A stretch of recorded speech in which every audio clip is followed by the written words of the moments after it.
Waheguru Ji Ka Khalsa, Waheguru Ji Ki Fateh. Welcome to this segment of Coach Gurbani's a-sabad-a-day. We recite the 13th Pauri from Asa Ki War. It has 2 sloks and the associated war. I will begin by reciting the first slok, and we will then reflect on its meaning and then move on. The recitation. Slok Mahalla Pehla. Nanak मेर शरीर का एक हथ एक रथ wow, जुग जुग फेर बटाई है ज्ञानी बुझ जहताए, सतजुग रथ संतोग का धर्म अज्ञ रथ वाओ, त्रेतय रथ जते का जोर अगे रथ वाओ, द्वापर रथ तपे का सत अज्ञ रथ वाओ, कल जुग रथ अगन का कूड़ अज्ञ रथ wow. So Guruji talks about a chariot and a charioteer. He starts off by saying Nanak Mer Sarir ka. The word Mer signifies that which is supreme. And Sarir, of course, is body. So what he's saying is that in this precious form, human form, Nanak Mer Sarir ka, ik rath wow. So this human form is constituted in such a way that it has a twofold body. A chariot-like physical body, which acts as the vehicle, the rath, and a subtle body consisting of the mind and its faculties, which is the driver, the rath wow. Jug jug fer vataiye gyani bujhe tahe. Now this is a very significant line that needs to be understood, because what Guruji is doing here, he's first commenting on Jug Jug Fer Vataiye, Gyani Bujhe Tahe. So what is Jug Jug Fer Vataiye? Jug is a word that means several connotations, has several connotations to it, but generally speaking, it refers to the cyclical pattern of time in Hindu cosmology, according to which time unfolds in 4 cyclical patterns. Each pattern and each cycle is called a yug. And so he lists them out here as Satyug, Treta, Dwapar, Kaljug. So he says, well, this is the way we have divided time. And it is believed that the 4 yugs together form the universe's lifespan, and human beings are chained to the rotation of time. Now,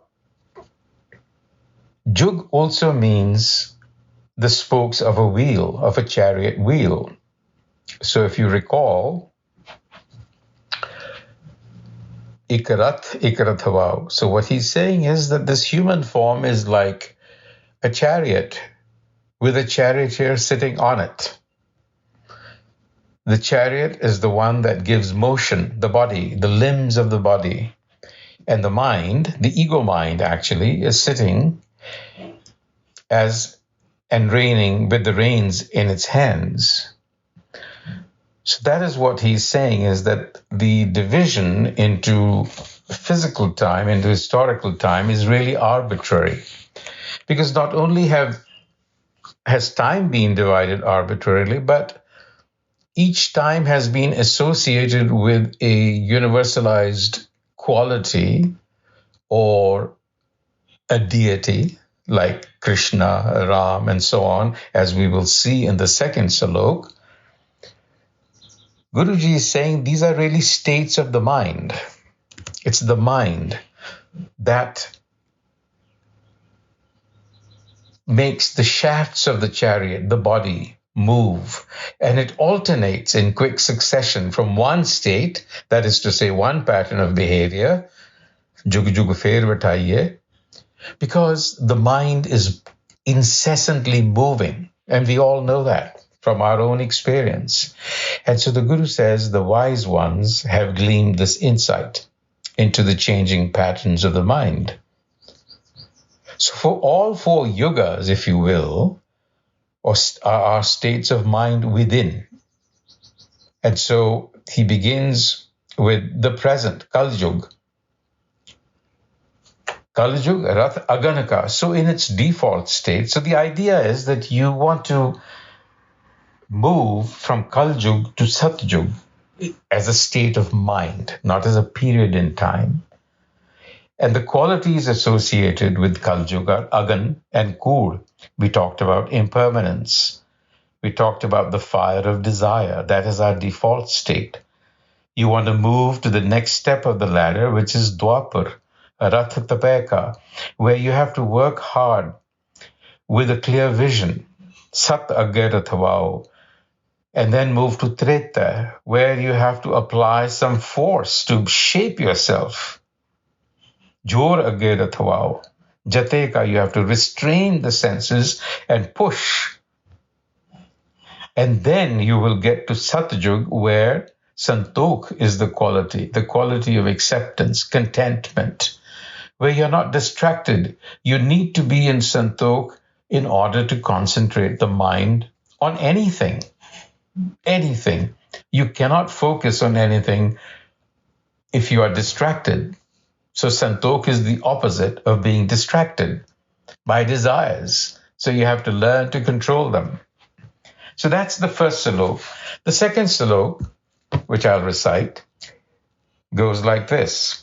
Mahalla pehla, Sam kahe Sitambar Swami, sach mein achhe sach rahe, sabko sach samave, Reg kahe raya bharpur, Ram naam deva mein sur, Nai liye parajit jaye, Nanak to mokhantar paye, Jaj mein jor chali chandaraval, कान किसन जा दम भया पार जात गोपी लय आया वृंदावन में रंग किया कल मैं वेद अथर्पण हुआ नाव खुदाई अलो भया नील वस्त्र लय कपड़े पहरे तुर्क पठानी अमल किया चारे वेद होए सचियार पढ़े गुण त्रिंद चार विचार पाओ भगत कर नीच सदाए तव नानक मोखंतर पाए.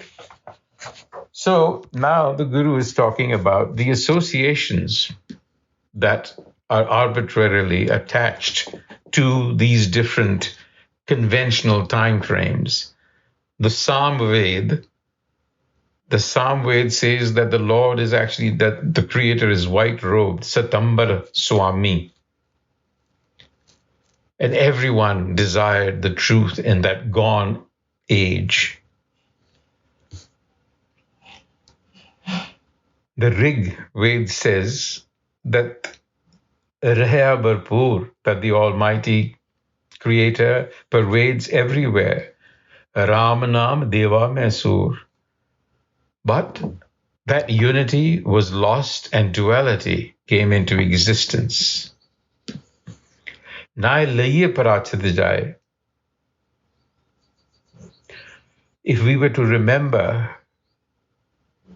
self-knowledge, recall it, in other words, cultivate virtue, Nanak to mukhantar pahe, that is the way to freedom. In Dwapar, Krishan of the Yadavs, the caste, came, who seduced the milkmaids. So the story goes in the Puranas.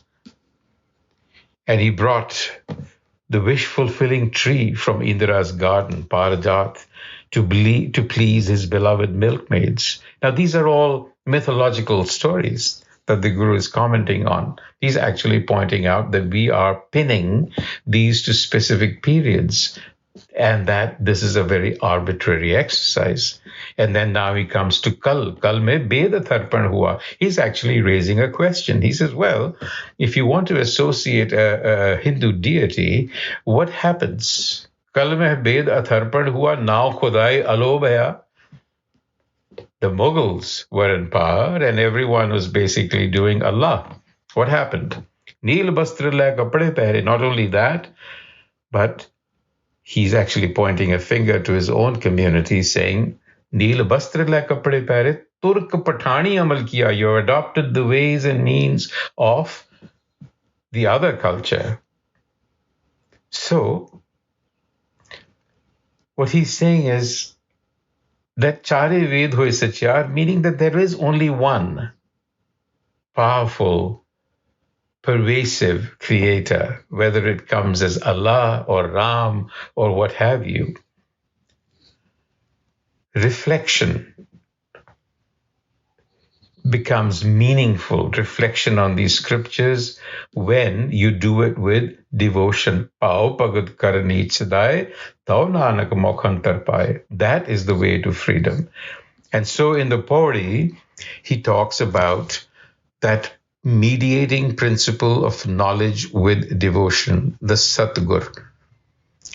I adore, I sacrifice myself through that enlightener, following whom I can connect with the self who is being named different things in different scriptures. Jinkar Upadesh Gyan Anjana Diya. The Satgur is the one that imparts guidance and gives me the medicine of the eyes. Gyan Anjan. Enlightenment of the mind is what matters. That progression we talked about, from being conflicted to being contented. Khasam chhod duje lage. So the problem is that we are grasping at impermanence. And that is what makes us unhappy, because you can never grasp it. Satguru hai bohita. The Satgur is the ship. Virla kine vicharya. But rare is that individual who thinks along those lines. So you see, we'd rather take the easy way out in just believing something as being true rather than working on the mind and expanding our consciousness. Guru Nanak says Sikhi is all about Gyan, the Gur, the right method, the appropriate knowledge to expand the mind, for it to become creative. You need the Satgur.